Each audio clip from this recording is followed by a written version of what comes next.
Hi, this is Jane at Green Side Up. Down here in Fayetteville, North Carolina, we have already hit summer. 90 degrees all week long. Today we are going to talk about watering. Watering your plants is so important in this hot weather. It's important in the cold weather too, but that's not what we're going to talk about. There's a few things that you need to know, and I'm going to try to just hit a few of those high points. We're going to just be discussing watering of annuals and perennials, vegetables, basically your pots and your gardens that out front. I'm not going to talk about houseplants, and I'm not going to talk about trees and shrubs today, although some of the same principles that you learn about what we talk about today, you can incorporate into those other types of plants.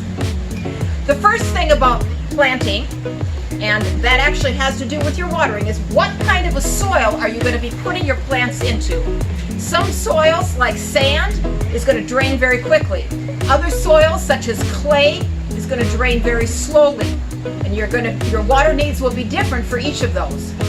If you are planting in pots, as some of the pots I have back here, or if you are planting in the soil in your garden, you may wish to amend your soil in the garden, and definitely you're going to want to put something like a potting soil into your pots. Don't put your garden soil into your pots. It's too hard to keep them watered. It's too hard on your little plant roots to take root and to grow. The kind of pots that you use to plant your plants in can influence how your watering will be done.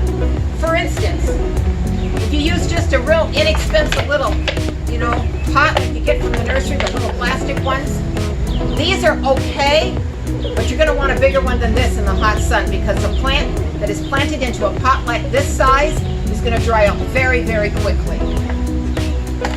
A clay pot, also your plants will dry out very quickly. They're very porous, the clay is, and it dries out fast. A pot like this is ideal for planting. As you can see, it's large enough. This particular one is a 15-inch size. You could probably put more than one plant in here. The circumference, the area for the roots is going to be nice and large, so that you're going to be able to have lots of soil in there, and those roots are going to be able to stay moist for a longer period of time. This is a glazed pot. Glazed pots are excellent, and they're going to retain the moisture much longer than a little clay pot. Here at Green Side Up, we use spray nozzles. This is a handheld spray nozzle. It has different settings on it. And the setting that I like to use when I'm watering, it says shower. If I'm cleaning a filter for the fish pond, I use jet, which is a very strong, hard one. It also has things like mist, which would be if you wanted to just do a very light spray on something. So anyway, we're going to go back. We're going to use the shower one when we do our watering today. Sometimes at home, or if I'm really in a hurry, I will just use the hose, put my little finger on there, squirt it off. Depends on what I'm using it for. So you can use whatever works for you.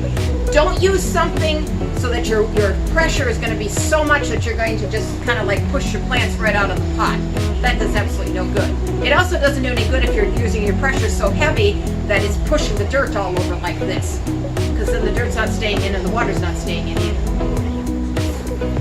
Okay, today we're going to talk now about the actual watering. I have on my little hose the end sprayer. That's going to be the shower that I'm going to use. I'm going to start with this hibiscus plant. I'm going to water down at the base. This is a 3-gallon pot, so I'm going to make sure that I am watering that base.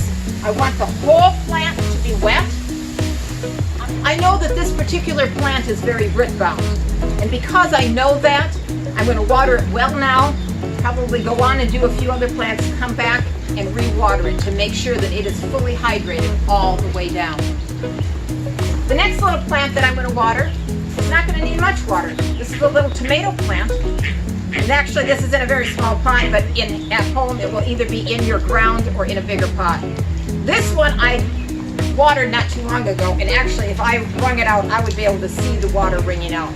Because I know it is that wet, and because I knew I just watered it, I'm not going to water this one today. I can feel, just picking it up, it's very heavy.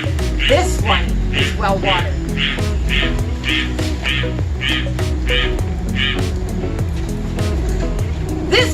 plant is not watered. How can you tell that something needs water? There's a couple ways. One, when you pick up the pot, it's very, very lightweight. The other way is that if you can either you can put your finger into the pot and see if it's wet up to the second joint, or in this case, I can literally take it out. I know that this plant is very dry. Because this plant is almost dry to the point of wilting, I'm going to water it more than once. I will water it like I did this one. I'll water it well. I'll go on off and do something else, come back and water it again. So let's give this one some water and see what happens.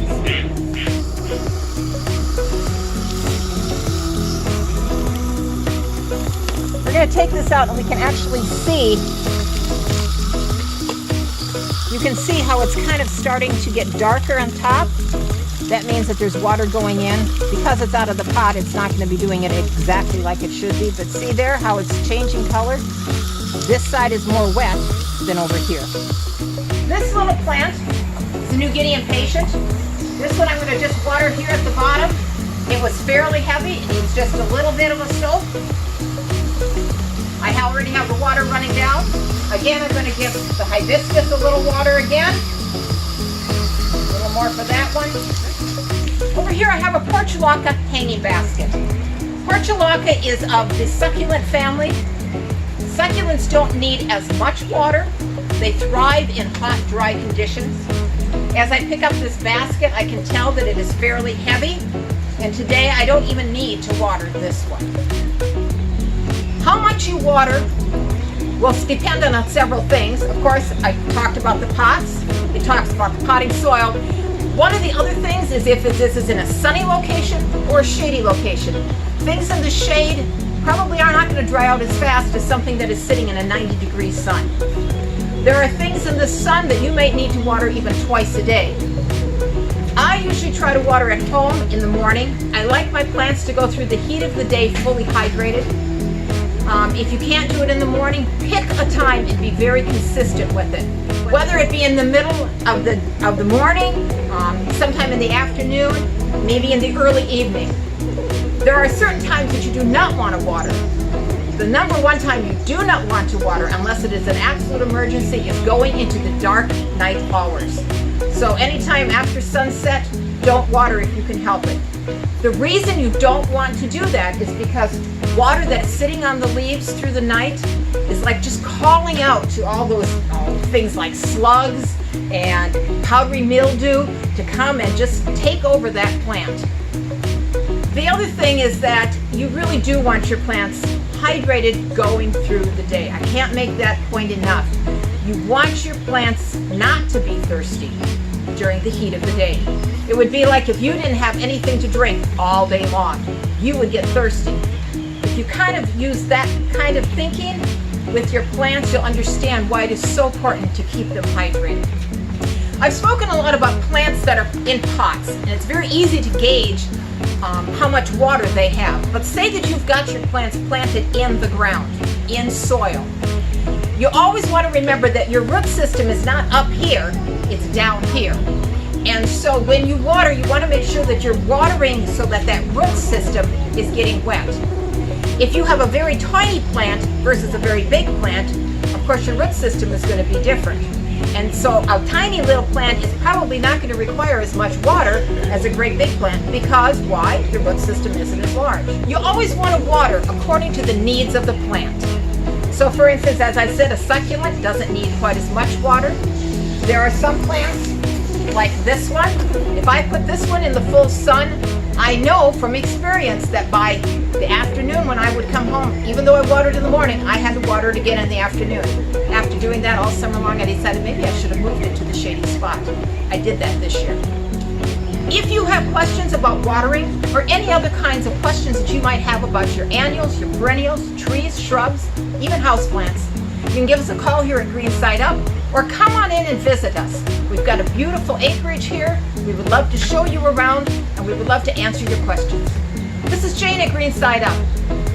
Happy watering.